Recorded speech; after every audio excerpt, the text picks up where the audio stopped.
Big boss താരമായ ലക്ഷ്മിയുടെ ഭർത്താവ് അനന്തപത്മനാഭൻ ലക്ഷ്മിയെയും തന്നെയും സംബന്ധിച്ചുള്ള ആരോപണങ്ങളെക്കുറിച്ചും മകനെക്കുറിച്ചുമുള്ള ചില വെളിപ്പെടുത്തലുകളാണ് ഇപ്പോൾ വീഡിയോയിലൂടെ പങ്കുവച്ചിരിക്കുന്നത്. ബിഗ് ബോസിൽ വൈൽഡ് കാർഡായി വന്ന ലക്ഷ്മി പല വിവാദങ്ങളും ഉണ്ടാക്കിയിട്ടുണ്ട്.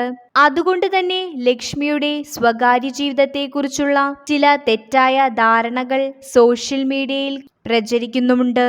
ഇപ്പോഴിതാ ഇതിനെല്ലാം മറുപടിയായി ലക്ഷ്മിയുടെ ഭർത്താവ് രംഗത്ത് എത്തിയിരിക്കുകയാണ്. ഇരുവരും ഡിവോഴ്സ് അല്ല എന്നും ഡിവോഴ്സ് പെറ്റീഷൻ കൊടുത്തിട്ടില്ല എന്നുമാണ് ലക്ഷ്മിയുടെ ഭർത്താവ് വീഡിയോയിലൂടെ പറഞ്ഞത്. ഈ ആഴ്ച ബിഗ് ബോസിൽ നടക്കുന്ന ഫാമിലി വീക്കിൽ ലക്ഷ്മിയുടെ മകൻ എത്തുന്നുണ്ട്. അതുകൊണ്ട് തന്നെ അതിന്റെ ഒരു ക്ലാരിഫിക്കേഷൻ എന്ന പോലെയാണ് ലക്ഷ്മിയുടെ ഭർത്താവ് ചില കാര്യങ്ങൾ പറയുന്നത്.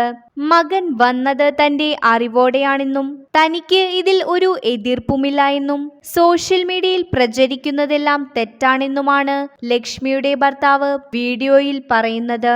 ഭർത്താവായ അനന്തപത്മനാഭൻ UK-യിലാണ് ഇപ്പോൾ ഉള്ളതെന്നും അതുകൊണ്ട് മാത്രമാണ് മകനും അമ്മായിയമ്മയും ബിഗ് ബോസ് വീട്ടിലേക്ക് വന്നതെന്നും ലക്ഷ്മിയുടെ ഭർത്താവ് പറയുന്നു.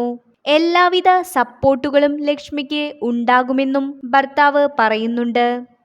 കൂടുതൽ വീഡിയോസിനായി ചാനൽ സബ്സ്ക്രൈബ് ചെയ്യൂ.